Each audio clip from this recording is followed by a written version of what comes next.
ਫਿਰ ਦੁਬਾਰਾ ਤੁਹਾਡਾ ਸਵਾਗਤ ਹੈ ਪ੍ਰੋਗਰਾਮ ਸੱਚੇ ਸੱਚ ਵਿੱਚ। ਐਂਡ ਡਾਕਟਰ ਸਾਹਿਬ ਸਾਡੀ ਅਗਲੀ ਈਮੇਲ ਬਲਜੀਤ ਗਿੱਲ ਜੀ ਦੀ ਹੈ। ਇਹ ਲਿਖਦੇ ਹਨ, ਡਾਕਟਰ ਸਾਹਿਬ ਵਾਹਿਗੁਰੂ ਜੀ ਕਾ ਖਾਲਸਾ ਵਾਹਿਗੁਰੂ ਜੀ ਕੀ ਫਤਿਹ। ਮੈਂ ਅੱਜ ਜਦੋਂ ਕੰਮ ਤੋਂ ਆ ਕੇ ਤੁਹਾਡਾ ਪ੍ਰੋਗਰਾਮ ਸੁਣ ਰਿਹਾ ਸੀ ਤਾਂ ਪਤਾ ਚੱਲਿਆ ਕਿ ਹੁਣ ਮਾਤਾ ਜੀ ਸਾਡੇ ਵਿੱਚ ਨਹੀਂ ਰਹੇ। ਸੁਣ ਕੇ ਬਹੁਤ ਦੁੱਖ ਹੋਇਆ।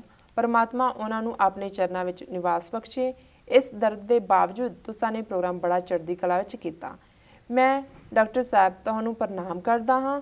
ਗੁਰੂ ਮੇਹਰ ਕਰ। ਡਾਕਟਰ ਸਾਹਿਬ ਵੀਰ ਬਲਜੀਤ ਸਿੰਘ ਗਿੱਲ ਜੀ ਦਾ ਬਹੁਤ ਬਹੁਤ ਧੰਨਵਾਦ। ਉਹਨਾਂ ਨੇ ਬੜੇ ਹੌਸਲੇ ਭਰੇ ਔਰ ਸ਼ਲਾਘਾ ਵਾਲੇ ਸ਼ਬਦ ਕਹੇ ਨੇ। ਅਸੀਂ ਸਮਝਦੇ ਹਾਂ ਵੀ ਇਹ ਜਿਵੇਂ ਕਹਿੰਦੇ ਨੇ ਕਿ ਵੀ ਲਾਈਫ ਗੋਜ਼ ਔਨ, ਜ਼ਿੰਦਗੀ ਤੁਰਦੀ ਰਹਿੰਦੀ ਹੈ। ਔਰ ਖ਼ਾਸ ਤੌਰ 'ਤੇ ਜਿਹੜੇ ਸਾਡੇ ਕੌਮੀ ਫਰਜ਼ ਨੇ ਜੀ, ਔਰ ਇਸ ਪ੍ਰੋਗਰਾਮ ਦੇ ਲਈ ਕਿੰਨੇ ਵੀਰ ਭੈਣਾਂ ਇੰਤਜ਼ਾਰ ਕਰਦੇ ਹੁੰਦੇ ਨੇ, ਕਿੰਨਿਆਂ ਦੀ ਆਵਾਜ਼ ਲਿਖਤ ਸਾਨੂੰ ਸੁਣਨ ਦੀ ਬੇਤਾਬੀ ਰਹਿੰਦੀ ਹੈ। ਸੋ ਅਸੀਂ ਆਪਣਾ ਫਰਜ਼ ਹੀ ਕੀਤਾ। ਲੇਕਿਨ ਵੀਰ ਜੀ ਦਾ ਬਹੁਤ ਬਹੁਤ ਧੰਨਵਾਦ ਜੀ, ਉਹਨਾਂ ਨੇ ਸਾਨੂੰ ਲਿਖਿਆ। ਜੀ ਡਾਕਟਰ ਸਾਹਿਬ ਤੁਹਾਡਾ ਵੀ ਬਹੁਤ ਬਹੁਤ ਧੰਨਵਾਦ। ਤੁਸੀਂ ਸਾਡੇ ਦਰਸ਼ਕਾਂ ਵੱਲੋਂ ਆਈਆਂ ਈਮੇਲਸ ਉੱਪਰ ਆਪਣੇ ਵਿਚਾਰਾਂ ਦੀ ਰੋਸ਼ਨੀ ਪਾਈ। ਤੇ ਹੁਣ ਅਸੀਂ ਆਪਣੇ ਸਵਾਲ ਜਵਾਬ ਵੱਲ ਵਧਦੇ ਹਾਂ। ਅੱਜ 5 ਅਗਸਤ 2013 21 ਸਾਵਣ ਨਾਨਕਸ਼ਾਹੀ ਸੰਮਤ 545 ਦਾ ਦਿਨ ਹੈ। ਤੇ ਤੁਸੀਂ ਸਾਡੇ ਦਰਸ਼ਕਾਂ ਨੂੰ ਦੱਸੋ ਅੱਜ ਦੇ ਦਿਨ ਦੀ ਕੀ ਇਤਿਹਾਸਕ ਅਹਿਮੀਅਤ ਹੈ। ਦੇਖੋ, ਬੇਸ਼ੱਕ ਅਸੀਂ ਪਿਛਲੇ ਫਰਾਈਡੇ ਜਾਣ ਤੋਂ ਪਹਿਲਾਂ ਵੀਕਐਂਡ 'ਤੇ ਉਸ ਓਕ ਕਰੀਕ ਵਾਲੇ ਆਪਣੇ 6 ਸ਼ਹੀਦਾਂ ਨੂੰ ਸ਼ਰਧਾਂਜਲੀ ਦਿੱਤੀ ਸੀ ਜੀ। ਪਰ ਫਿਰ ਵੀ ਕਿਉਂਕਿ ਦਿਨ ਅੱਜ ਦਾ ਸਮਾਗਮ ਤਾਂ ਉੱਥੇ ਸਾਰੇ 4 ਦੇ ਹਵਾਲੇ ਨਾਲ ਹੀ 3-4 ਨੂੰ ਹੋਏ ਨੇ। ਵੀਕਐਂਡ 'ਤੇ ਗਵਰਨਰ ਵੀ ਆਏ, ਉਹਨਾਂ ਦੇ ਅਟਾਰਨੀ ਜਨਰਲ ਵੀ ਆਏ ਔਰ ਸਾਰੀਆਂ ਜਥੇਬੰਦੀਆਂ, ਸਾਰੇ ਲੋਕਾਂ ਨੇ ਵੀ ਉੱਥੇ ਕਈ ਫੰਕਸ਼ਨ ਵੀਕਐਂਡ 'ਤੇ ਹੀ ਸੀ ਜ਼ਿਆਦਾ ਜੀ। ਪਰ ਫਿਰ ਵੀ ਅੱਜ ਦਾ ਦਿਨ ਹੈ 5 ਅਗਸਤ, ਪੂਰਾ 1 ਸਾਲ ਹੋ ਗਿਆ। ਅਤੇ ਅਸੀਂ ਉਹਨਾਂ ਨੂੰ ਸਮੂਹ ਆਪਣੇ ਉਹਨਾਂ 6 ਸ਼ਹੀਦਾਂ ਨੂੰ ਜਿਹੜਾ ਆਪਣੀ ਸ਼ਰਧਾ ਦੇ ਫੁੱਲ ਭੇਟ ਕਰਦੇ ਜੀ। ਬੀਤੇ ਇਤਿਹਾਸ ਦੇ ਹਵਾਲੇ ਨਾਲ 1871 ਦੇ ਵਿੱਚ 3 ਕੂਕਿਆਂ ਨੂੰ ਰਾਏਕੋਟ ਜ਼ਿਲ੍ਹਾ ਲੁਧਿਆਣਾ ਦੇ ਵਿੱਚ ਫਾਂਸੀ ਦਿੱਤੀ ਗਈ। ਉਹਨਾਂ ਦੇ ਉੱਤੇ ਇਹ ਕੇਸ ਸੀ ਕਿ ਉਹਨਾਂ ਨੇ ਮੁਸਲਮਾਨ ਬੁੱਚੜਾਂ ਨੂੰ ਮਾਰਿਆ ਸੀ ਜੀ। ਇਹ ਵੀ ਇੱਕ ਤਰਾਸਦੀ ਹੁੰਦੀ ਹੈ ਕਿ ਕੋਈ ਲਹਿਰ ਸ਼ੁਰੂ ਕਿਸ ਗੱਲ ਲਈ ਹੁੰਦੀ ਹੈ। ਕੂਕਿਆਂ ਦੀ ਲਹਿਰ ਤਾਂ ਸ਼ੁਰੂ ਹੋਈ ਵੀ ਅੰਗਰੇਜ਼ਾਂ ਤੋਂ ਦੇਸ਼ ਆਜ਼ਾਦ ਕਰਵਾਉਣਾ ਜੀ। ਪਰ ਬ੍ਰਿਟਿਸ਼ ਏਜੰਸੀਆਂ ਨੇ ਔਰ ਕੁਝ ਹਿੰਦੂਤਵੀ ਪ੍ਰਭਾਵਾਂ ਨੇ ਉਸ ਪੀਰੀਅਡ 'ਚ ਵੀ ਉਹਨਾਂ ਨੂੰ ਮੋੜ ਦਿੱਤਾ ਕਿ ਜੀ ਇਹ ਜਿਹੜੇ ਗਾਵਾਂ ਮਾਰਦੇ ਨੇ ਪਹਿਲਾਂ ਇਹਨਾਂ ਦਾ ਕਰ ਲਓ ਹਿਸਾਬ ਜੀ। ਸੋ ਪਹਿਲਾਂ ਕੂਕਿਆਂ ਨੇ ਅੰਮ੍ਰਿਤਸਰ ਦੇ ਬੁੱਚੜਾਂ 'ਤੇ ਹਮਲਾ ਕੀਤਾ, ਉੱਥੋਂ ਤਾਂ ਨਿਕਲ ਗਏ, ਬਚ ਗਏ, ਪਤਾ ਨਹੀਂ ਲੱਗਾ ਵੀ ਕੀ ਹੈ। ਇੱਥੇ ਜਦੋਂ ਕੀਤਾ ਤੇ ਉਹਨਾਂ 'ਚ ਜਿਹੜੇ ਫੜੇ ਗਏ ਉਹਨਾਂ ਨੇ ਭਾਂਡਾ ਭੰਨ ਦਿੱਤਾ। 1-2 ਜਿਹੜੇ ਨੇ ਵਾਅਦਾ ਮੁਆਫ ਗਵਾਹ ਬਣ ਗਏ। ਉਹਨਾਂ ਨੇ ਕਿਹਾ ਜੀ ਅੰਮ੍ਰਿਤਸਰ ਵਾਲਾ ਵੀ ਅਸੀਂ ਕੀਤਾ ਸੀ ਜਾਂ ਫਲਾਣਿਆਂ ਨੇ ਕੀਤਾ ਸੀ ਜੀ। ਸੋ ਲੇਕਿਨ ਇਹਦੇ 'ਚ ਕੋਈ ਸ਼ੱਕ ਨਹੀਂ ਹੈ ਕਿ 3 ਕੂਕੇ ਰਾਏਕੋਟ ਬਾਅਦ ਦੇ ਵਿੱਚ ਕਿੰਨੇ ਹੀ ਜਿਹੜੇ ਨੇ 50 ਦੇ ਕਰੀਬ ਜਿਹੜਾ ਉੱਥੋਂ ਦੇ ਡਿਪਟੀ ਕਮਿਸ਼ਨਰ ਨੇ ਤੋਪਾਂ ਦੇ ਸਾਹਮਣੇ ਉਡਾਏ, ਖਲੋਤੇ ਤੋਪਾਂ ਦੇ ਸਾਹਮਣੇ ਬੜੀ ਬਹਾਦਰੀ ਨਾਲ। ਉਹ ਕਰੈਕਟਰ ਸਿੱਖੀ ਕਰੈਕਟਰ ਹੈ। ਪਰ ਜਿਹੜੀ ਮੂਵਮੈਂਟ ਦੀ ਡਿਵੀਏਸ਼ਨ ਸੀ ਕਿ ਆਜ਼ਾਦੀ ਨੂੰ ਲੈ ਕੇ ਤੁਰੇ ਤੇ ਆ ਗਏ ਜਿਹੜੇ ਬੁੱਚੜਾਂ ਨੂੰ ਮਾਰਨ ਤੇ। ਸੋ ਅੱਜ ਦੇ ਦਿਨ ਇਹ 3 ਕੂਕੇ ਰਾਏਕੋਟ ਵਿਖੇ ਫਾਂਸੀ ਤੇ ਲਾਏ ਗਏ ਜੀ। 1944 ਦੇ ਵਿੱਚ ਇੱਕ ਚਰਚਾ ਜਿਹੜੀ ਬੜੀ ਪੋਲੀਟੀਕਲ ਸਰਕਲਸ ਦੇ ਵਿੱਚ ਹੋਈ ਕਿਉਂਕਿ 23 ਮਾਰਚ 1940 ਨੂੰ ਪਾਕਿਸਤਾਨ ਮੁਸਲਿਮ ਲੀਗ ਨੇ ਲਾਹੌਰ ਦੇ ਮੁਕਾਮ ਤੇ ਪਾਕਿਸਤਾਨ ਦਾ ਮਤਾ ਪਾਸ ਕੀਤਾ ਸੀ ਜੀ। ਔਰ ਉਸ ਵੇਲੇ ਸਟਰਗਲ ਚੱਲ ਰਹੀ ਸੀ ਇਸ ਗੱਲ ਦੇ ਲਈ ਕਿ ਵੀ ਕਿਵੇਂ ਰੋਕਿਆ ਜਾਏ ਮੁਸਲਿਮ ਲੀਗ ਨੂੰ। ਕਾਂਗਰਸ ਵੀ ਅਕਮੋਡੇਟ ਕਰਨਾ ਚਾਹੁੰਦੀ ਸੀ ਤੇ ਰਾਜਾ ਰਾਜਗੋਪਾਲਾਚਾਰੀਆ ਜਿਹੜਾ ਕਾਂਗਰਸ ਦਾ ਇੱਕ ਪ੍ਰੋਮੀਨੈਂਟ ਲੀਡਰ ਸੀ, ਬਾਅਦ ਦੇ ਵਿੱਚ ਹਿੰਦੁਸਤਾਨ ਦਾ ਪਹਿਲਾ ਗਵਰਨਰ ਜਨਰਲ ਵੀ ਬਣਿਆ ਜੀ। ਉਹਨੂੰ ਕਾਂਗਰਸ ਨੇ ਜਾਂ ਗਾਂਧੀ ਨੇ ਖਾਸ ਤੌਰ ਤੇ ਅਪਾਇੰਟ ਕੀਤਾ ਕਿ ਜੀ ਉਹ ਇਸ ਸਾਰੇ ਮਸਲੇ ਦਾ, ਜਿਹੜੀਆਂ ਮੁਸਲਿਮ ਲੀਗ ਦੀਆਂ ਮੰਗਾਂ ਨੇ ਅਲੱਗ ਦੇਸ਼ ਬਣਾਉਣ ਦੀ, ਇਹਦੇ ਬਾਰੇ ਉਹ ਆਪਣੀ ਕੰਪਰੈਹੈਂਸਿਵ ਰਿਪੋਰਟ ਦੇ ਜੀ। ਸੋ 16 ਜੁਲਾਈ ਜਿਹੜਾ 1944 ਨੂੰ ਰਾਜਗੋਪਾਲਾਚਾਰੀਆ ਨੇ ਜਿਹੜਾ ਫਾਰਮੂਲਾ ਦਿੱਤਾ ਉਹਨੂੰ ਰਾਜਾ ਜੀ ਫਾਰਮੂਲਾ ਕਿਹਾ ਜਾਂਦਾ। ਔਰ ਜਿਵੇਂ ਬਾਅਦ ਦੇ ਵਿੱਚ ਪਾਕਿਸਤਾਨ ਬਣਿਆ, ਲਗਭਗ ਇਹਦੇ ਸੀਟ ਜਿਹੜੇ ਨੇ ਉਸ ਰਾਜਾ ਫਾਰਮੂਲੇ ਦੇ ਵਿੱਚ ਮੌਜੂਦ ਸੀ ਜੀ। ਸਿੱਖਾਂ ਨੇ ਵਿਰੋਧ ਕੀਤਾ ਕਿਉਂਕਿ ਉਹਨਾਂ ਨੂੰ ਲੱਗਦਾ ਸੀ ਵੀ ਅਸੀਂ ਕਿਸੇ ਖਿੱਤੇ 'ਚ ਵੀ ਮੈਜੋਰਿਟੀ 'ਚ ਨਹੀਂ ਹੈ ਔਰ ਉਸ ਫਾਰਮੂਲੇ 'ਚ ਕੋਈ ਸਿੱਖਾਂ ਨੂੰ ਰੈਕਗਨਾਈਜ਼ ਵੀ ਨਹੀਂ ਸੀ ਕੀਤਾ ਗਿਆ ਜੀ। ਔਰ ਲੇਕਿਨ ਉਸ ਪੀਰੀਅਡ 'ਚ ਕਾਇਦੇ ਆਜ਼ਮ ਨੇ ਇੱਕ ਬਿਆਨ ਦੇ ਕੇ ਉਹਨਾਂ ਨੇ ਕਿਹਾ ਵੀ ਸਿੱਖ ਵੀ ਇੱਕ ਅਲੱਗ ਕੌਮ ਨੇ ਔਰ ਅਸੀਂ ਸਿੱਖਾਂ ਨੂੰ ਐਕੋਮੋਡੇਟ ਕਰਨਾ ਚਾਹੁੰਦੇ। ਉਹ ਕੋਈ ਵੀ ਆਪਣੇ ਜਿਹੜੇ ਉਹਨਾਂ ਦੇ ਦੀਆਂ ਡਿਮਾਂਡਸ ਨੇ ਉਹ ਲਿਖਣ ਔਰ ਅਸੀਂ ਉਹਨਾਂ ਨੂੰ ਜਿਹੜਾ ਐਕੋਮੋਡੇਟ ਕਰਨਾ ਚਾਹੁੰਦੇ ਜੀ। ਪਰ ਸਮੱਸਿਆ ਇਹ ਸੀ ਕਿ ਵੀ ਇਸ ਫਾਰਮੂਲੇ ਦੇ ਵਿੱਚ ਵੀ ਸਿੱਖਾਂ ਨੂੰ ਕੋਈ ਵੇਟ ਨਹੀਂ ਸੀ ਦਿੱਤਾ ਗਿਆ ਪਰ ਜੋ ਕੁਝ ਫਿਰ 1947 ਚ ਵਾਪਰਿਆ ਇਹਦੇ ਚ ਇੱਕ ਪਾਰਟ ਜਿਹੜਾ ਜਦੋਂ ਮੈਂ ਇਸ ਫਾਰਮੂਲੇ ਦਾ ਵੇਰਵਾ ਦੇਖਿਆ, ਜਿਹੜੀ ਗੱਲ ਮੈਨੂੰ ਚੰਗੀ ਲੱਗੀ, ਉਹਦੇ ਚ ਵਲੰਟੀਅਰ ਮਾਈਗ੍ਰੇਸ਼ਨ ਆਫ ਪੋਪੂਲੇਸ਼ਨ ਦਾ ਕਨਸੈਪਟ ਸੀ। ਪਾਕਿਸਤਾਨ ਤਾਂ ਬਣਨਾ ਸੀ, ਬਣਿਆ ਵੀ ਜੀ ਜੀ, ਲੇਕਿਨ ਜੇ ਰਾਜਾ ਜੀ ਫਾਰਮੂਲੇ ਨੂੰ ਗੰਭੀਰਤਾ ਦੇ ਨਾਲ ਲੈ ਲਿਆ ਜਾਂਦਾ ਹੈ ਔਰ ਇਹ ਦੇਖ ਲਿਆ ਜਾਂਦਾ ਵੀ ਇਹ ਪਾਕਿਸਤਾਨ ਬਣਨਾ ਇਨਐਵਿਟੇਬਲ ਹੈ, ਤੇ ਇਹੀ ਪੋਪੂਲੇਸ਼ਨਾਂ ਜਿਹੜੀਆਂ ਮਾਰ ਕੱਟ ਕੇ ਇੱਧਰ ਈਸਟ ਪੰਜਾਬ ਵਾਲਿਆਂ ਨੇ ਉੱਧਰ ਭੇਜਿਆ, ਪਨਾਹਗੀਰ ਬਣਾ ਕੇ ਉਧਰਲਿਆਂ ਨੇ ਇੱਧਰ ਭੇਜਿਆ ਜੀ, ਇਹੀ ਪੀਸਫੁਲੀ ਵੀ ਟ੍ਰਾਂਸਫਰ ਆਫ ਪੋਪੂਲੇਸ਼ਨ ਹੋ ਸਕਦਾ ਸੀ। ਔਰ ਵਲੰਟੀਅਰ ਹੁੰਦਾ, ਜਿਹੜਾ ਨਹੀਂ ਆਣਾ ਚਾਹੁੰਦਾ ਨਾ ਸਹੀ ਜੀ ਜੀ, ਉਹ ਪਾਕਿਸਤਾਨ ਦੇ ਸ਼ਹਿਰੀ ਬਣ ਜਾਂਦੇ, ਇੱਧਰ ਬਣ ਜਾਂਦੇ। ਸੋ ਇਹ ਫਾਰਮੂਲਾ 1944 ਦੇ ਵਿੱਚ ਆਇਆ ਸੀ। 1991 ਚ ਅਵਤਾਰ ਸਿੰਘ ਸ਼ਤਰਾਣਾ, ਹੁਣ ਜਦੋਂ ਅਸੀਂ ਅਜੋਕੇ ਸ਼ਹੀਦਾਂ ਦੀ, ਜੁਝਾਰੂਆਂ ਦੀ ਗੱਲ ਕਰਦੇ ਹਾਂ, ਇੱਕ ਖਾਲਿਸਤਾਨ ਕਮਾਂਡੋ ਫੋਰਸ ਦੇ ਜਰਨੈਲ, ਲੈਫਟੀਨੈਂਟ ਜਨਰਲ ਸੀ, ਉਹਨਾਂ ਦਾ ਨਾਂ ਸ਼ਾਇਦ ਜਰਨੈਲ ਸਿੰਘ ਜੀ, ਉਹਨਾਂ ਦਾ ਭਰਾ ਜਿਹੜਾ ਕਿ ਭਾਈ ਅਵਤਾਰ ਸਿੰਘ ਸ਼ਤਰਾਣਾ, ਪਿੰਡ ਹੈ ਡਿਸਟ੍ਰਿਕਟ ਪਟਿਆਲੇ ਦਾ, 1991 ਦੀਆਂ ਚੋਣਾਂ ਅਨਾਉਂਸ ਹੋ ਗਈਆਂ ਵਿਧਾਨ ਸਭਾ ਦੀਆਂ, ਉਹ ਲਹਿਰਾ ਗਾਗਾ ਹਲਕੇ ਤੋਂ MLA ਦੇ ਕੈਂਡੀਡੇਟ ਸੀ ਜੀ।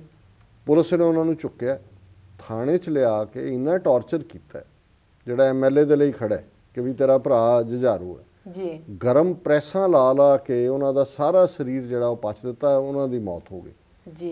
ਹੁਣ ਉਦੋਂ ਪਿੰਡਾਂ ਦੇ ਲੋਕ ਪਹੁੰਚ ਜਾਂਦੇ ਸੀ ਇਕੱਠੇ ਹੋ ਕੇ, 92-93 ਤੇ ਕਿੰਨਾ ਕੁ ਡਰ ਸੀ ਵੀ ਲੋਕ ਘਰੋਂ ਹੀ ਨਿਕਲਣੋਂ ਹਟ ਗਏ ਸੀ, ਜੋ ਮਰਜ਼ੀ ਪੁਲਿਸ ਕਰੀ ਜਾਏ ਜੀ, ਤੇ ਲੋਕਾਂ ਨੇ ਜ਼ਬਰਦਸਤੀ ਥਾਣਾ ਘੇਰ ਲਿਆ, ਤੇ ਉਹ ਜਿਹੜੀ ਉਹਨਾਂ ਨੂੰ, ਉਹਨਾਂ ਦੀ ਡੈੱਡ ਬਾਡੀ ਜਿਹਦੇ ਤੇ ਸਾਰੇ ਸਰੀਰ ਤੇ ਪ੍ਰੈਸਾਂ ਦੇ ਨਿਸ਼ਾਨ ਸੀ ਜੀ, ਉਹ ਲੈ ਲਈ। ਔਰ ਜਿਹੜੀਆਂ ਪਿਕਚਰਸ ਸੀ ਭਾਈ ਅਵਤਾਰ ਸਿੰਘ ਦੀਆਂ, ਉਹ ਫਿਰ ਦੁਨੀਆ ਭਰ ਦੇ ਵਿੱਚ ਗਈਆਂ। ਮੈਂ ਵੀ ਜਦੋਂ ਇੱਥੇ 91-92 ਦੇ ਵਿੱਚ ਅਸੀਂ ਪ੍ਰੋਟੈਸਟ ਸ਼ੁਰੂ ਕੀਤੇ, ਜਾਂ ਜਿਹੜੀ ਸਭ ਤੋਂ ਵੱਧ ਪਿਕਚਰ ਅਸੀਂ ਵੱਡੀ ਕਰਾ ਕੇ ਕਲਰਡ ਲਾਈ ਹੁੰਦੀ ਸੀ, ਉਹ ਕੋਈ ਬੰਦਾ ਉਹਦੇ ਲਈ ਦੇਖਣਾ ਔਖਾ ਹੁੰਦਾ ਸੀ ਕਿ ਵੀ ਉਹਨਾਂ ਦੇ ਨੂੰ ਕਿਵੇਂ ਪਿੱਛੇ ਖੂਬਸੂਰਤ ਨੌਜਵਾਨ ਸਿੱਖ ਜਿਹੜਾ ਉਸ ਦਾ ਉਹ ਪ੍ਰੈਸਾਂ ਲਾ ਲਾ ਕੇ ਉਸ ਨੂੰ ਉਹਨਾਂ ਨੇ ਮਾਰ ਦਿੱਤਾ। ਸੋ ਇਹ ਵਾਕਿਆ ਜਿਹੜਾ ਹੈ 1991 ਦੇ ਵਿੱਚ ਭਾਈ ਸਾਹਿਬ ਨੂੰ ਸ਼ਹੀਦ ਕੀਤਾ ਗਿਆ, ਅਵਤਾਰ ਸਿੰਘ ਸ਼ਤਰਾਣਾ ਨੂੰ ਜੀ।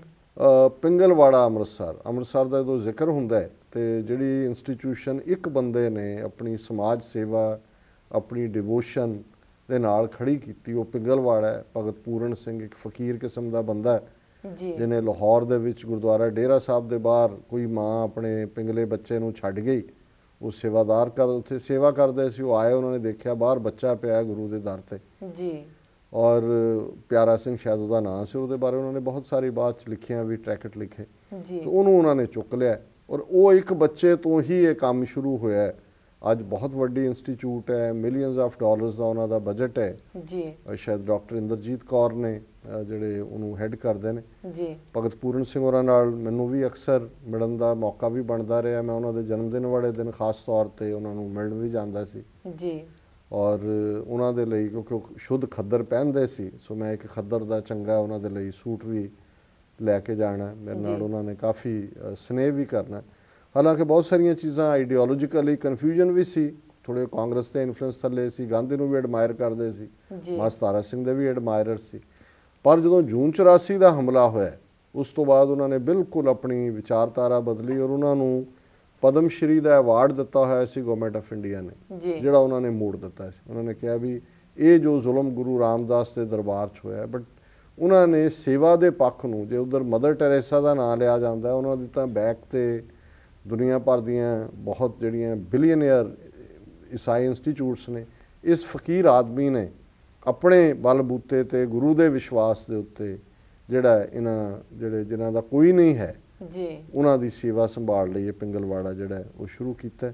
2008 ਦੇ ਵਿੱਚ ਜਥੇਦਾਰ ਵੇਦਾਂਤੀ, ਜਿਨ੍ਹਾਂ ਨੂੰ 2000 ਦੇ ਵਿੱਚ ਜਥੇਦਾਰ ਬਣਾਇਆ ਗਿਆ ਸੀ ਨਿਊਯਾਰਕ ਸਿੱਖ ਡੇ ਪੈਰੇਡ ਦੇ ਉੱਤੇ, ਉਹਨਾਂ ਨੇ ਇਹ ਗੱਲ ਕਹੀ ਕਿ ਜੇ ਪੰਛੀ ਨੇ ਉਹਨਾਂ ਨੂੰ ਵੀ ਆਲਣਾ ਚਾਹੀਦਾ, ਆਪਣਾ ਘਰ ਚਾਹੀਦਾ, ਸਿੱਖਾਂ ਨੂੰ ਵੀ ਆਪਣਾ ਦੇਸ਼ ਚਾਹੀਦਾ ਜੀ, ਔਰ ਇਹ ਗੱਲ ਬਾਦਲ ਦੇ ਸੰਗ ਥੱਲੋਂ ਨਹੀਂ ਉਤਰੀ, ਸੋ ਉਹਨਾਂ ਨੂੰ ਜ਼ਬਰਦਸਤੀ ਰਿਜ਼ਾਈਨ ਦੇਣ ਤੇ ਮਜਬੂਰ ਕੀਤਾ ਗਿਆ। ਤੇ ਜਿਹੜੇ ਹੁਣ ਨਵੇਂ ਸਾਜੇ ਨੇ ਜਥੇਦਾਰ ਗੁਰਬਚਨ ਸਿੰਘ, ਜਿਹੜੇ ਫਿਰ ਜੋ ਕਹਿੰਦੇ ਨੇ ਬਾਦਲ ਸਾਹਿਬ ਉਹ ਕਰਦੇ ਨੇ, ਉਹਨਾਂ ਨੂੰ ਜਥੇਦਾਰ ਬਣਾਇਆ ਗਿਆ ਜੀ। ਵਰਲਡ ਹਿਸਟਰੀ ਦੇ ਹਵਾਲੇ ਨਾਲ 1833 ਦੇ ਵਿੱਚ ਸ਼ਿਕਾਗੋ, ਅੱਜ ਬੜਾ ਵੱਡਾ ਸ਼ਹਿਰ ਹੈ ਅਮਰੀਕਾ ਦਾ ਜੀ, ਹਾਲਾਂਕਿ ਇਹ ਸ਼ਿਕਾਗੋ ਜਿਹੜੇ ਨੇਟਿਵ ਅਮਰੀਕਨਸ ਇੱਥੋਂ ਦੇ ਸੀ, ਉਹ ਗੰਢੇ ਦੇ ਲਈ ਕਹਿੰਦੇ ਸੀ ਇਹ ਸ਼ਬਦ ਉਹਨਾਂ ਦੀ ਜ਼ਬਾਨ ਸੀ। ਤੇ ਇੱਥੇ ਗੰਢਿਆਂ ਦੀ ਸਮੈਲ ਹੁੰਦੀ ਸੀ, ਗੰਢੇ ਹੁੰਦੇ ਹੋਣਗੇ ਵਾਈਲਡ ਜੀ। ਤੇ ਉਹਨਾਂ ਨੇ ਜਦੋਂ ਦੇਖਿਆ ਪਹਿਲੀ ਵਾਰੀ ਆ ਕਹਿੰਦਾ ਸ਼ਿਕਾਗੋ ਜੀ। ਉਹਦੇ ਤੋਂ ਸ਼ਿਕਾਗੋ ਬਣ ਗਿਆ ਤੇ 1833 ਚ ਨਿੱਕਾ ਜਿਹਾ ਪਿੰਡ ਸੀ, ਹੁਣ ਇੱਕ ਸ਼ਹਿਰ ਬਣਿਆ ਹੋਇਆ। ਜੀ। 1861 ਦੇ ਵਿੱਚ ਅਮਰੀਕਨ ਆਰਮੀ ਨੇ ਫੈਸਲਾ ਕੀਤਾ ਕਿ ਫਲੌਗਿੰਗ ਇਸ ਨੂੰ ਅਸੀਂ ਐਬੋਲਿਸ਼ ਕਰਦੇ ਹਾਂ, ਜਿਹੜਾ ਕੋਰੜੇ ਮਾਰਨਾ ਹੈ। ਅਦਰਵਾਈਜ਼ ਇਹਨਾਂ ਦਾ ਵੀ ਕੰਮ ਸਾਡੇ ਵਰਗੇ ਹੀ ਸੀ। ਜੀ ਜੀ। ਸੋ 1861 ਚ ਇਹਨਾਂ ਨੇ ਬੰਦ ਕੀਤਾ। 1914 ਦੇ ਵਿੱਚ ਹੁਣ ਅੱਜ ਅਸੀਂ ਦੇਖਦੇ ਹਾਂ ਸਾਰੇ ਹੀ ਡਰਾਈਵ ਕਰਦੇ ਹਾਂ, ਟ੍ਰੈਫਿਕ ਲਾਈਟ ਹਰੀ ਲਾਲ ਯੈਲੋ। ਜੀ। ਪਹਿਲੀ ਵਾਰੀ ਜਿਹੜੀਆਂ ਇਲੈਕਟ੍ਰਿਕ ਟ੍ਰੈਫਿਕ ਲਾਈਟਸ ਨੇ ਕਲੀਵਲੈਂਡ ਓਹਾਇਓ ਚਲਾਈਆਂ ਗਈਆਂ 1914 ਦੇ ਵਿੱਚ। ਜੀ। ਤੇ ਹਮੇਸ਼ਾ ਤੋਂ ਨਹੀਂ ਹੈ ਵੀ ਜਦੋਂ ਤੋਂ ਸੜਕਾਂ ਬਣ ਗਈਆਂ ਤੇ ਲਾਈਟਾਂ ਲੱਗ ਗਈਆਂ। ਜੀ ਜੀ। ਹੌਲੀ ਹੌਲੀ ਹੋਇਆ। 1921 ਦੇ ਵਿੱਚ ਮੁਸਤਫਾ ਕਮਾਲ ਪਾਸ਼ਾ, ਜਿਹਨੂੰ ਅਤਾ ਤੁਰਕ ਕਿਹਾ ਜਾਂਦਾ ਹੈ, father of the modern turkey, ਉਹਨੇ ਜਿਹੜਾ ਆਟੋਮਨ ਐਮਪਾਇਰ ਦਾ ਚਾਰਜ ਲਿਆ। ਆਟੋਮਨ ਐਮਪਾਇਰ ਬਹੁਤ ਵੱਡਾ ਸੀ, ਫਸਟ ਵਰਲਡ ਵਾਰ 'ਚ ਹਾਰੇ, ਮਿਡਲ ਈਸਟ ਨਿਕਲ ਗਿਆ, ਹੋਰ ਬਹੁਤ ਸਾਰੀਆਂ ਟੈਰੀਟਰੀਜ਼ ਨਿਕਲ ਗਈਆਂ। ਪਰ ਇਹਨੇ ਅਤਾ ਤੁਰਕ ਨੇ, ਮੁਸਤਫਾ ਨੇ, ਕਮਾਲ ਪਾਸ਼ਾ ਨੇ ਬੜੀ ਬਹਾਦਰੀ ਦੇ ਨਾਲ ਜਿਹੜੇ ਮੌਜੂਦਾ ਟਰਕੀ ਹੈ ਇਹਨੂੰ ਸੇਵ ਕੀਤਾ। 1923 ਦੇ ਵਿੱਚ ਪਹਿਲੇ ਅਮਰੀਕਨ ਨੇ, ਜਿਹਦਾ ਨਾਂ ਹੈਨਰੀ ਸਲੀਵਾਨ ਸੀ, ਇੰਗਲਿਸ਼ ਚੈਨਲ ਨੂੰ ਤੈਰ ਕੇ ਕ੍ਰਾਸ ਕੀਤਾ।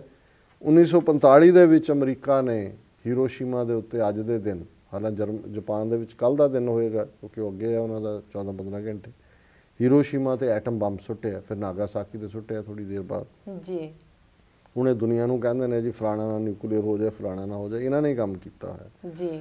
ਈਦੀ ਅਮੀਨ 1972 ਦੇ ਵਿੱਚ ਯੂਗਾਂਡਾ 'ਚੋਂ ਉਹਨੇ 80,000 ਏਸ਼ੀਅਨਸ ਜਿਹੜੇ ਹੈ ਉਹ ਕੱਢ ਕੇ ਬਾਹਰ ਮਾਰੇ, ਸਭ 3 ਕੱਪੜਿਆਂ ਦੇ ਵਿੱਚ ਹੀ, ਵੀ ਇੱਥੋਂ ਨਿਕਲ ਜਾਓ। ਸੋ ਇਹ ਵਰਲਡ ਹਿਸਟਰੀ ਹੈ। ਜੀ ਡਾਕਟਰ ਸਾਹਿਬ, ਤੁਹਾਡਾ ਬਹੁਤ ਬਹੁਤ ਧੰਨਵਾਦ। ਤੁਸੀਂ ਅੱਜ ਦੇ ਦਿਨ ਦੀ ਅਹਿਮੀਅਤ ਸਾਡੇ ਦਰਸ਼ਕਾਂ ਨਾਲ ਸਾਂਝੀ ਕੀਤੀ।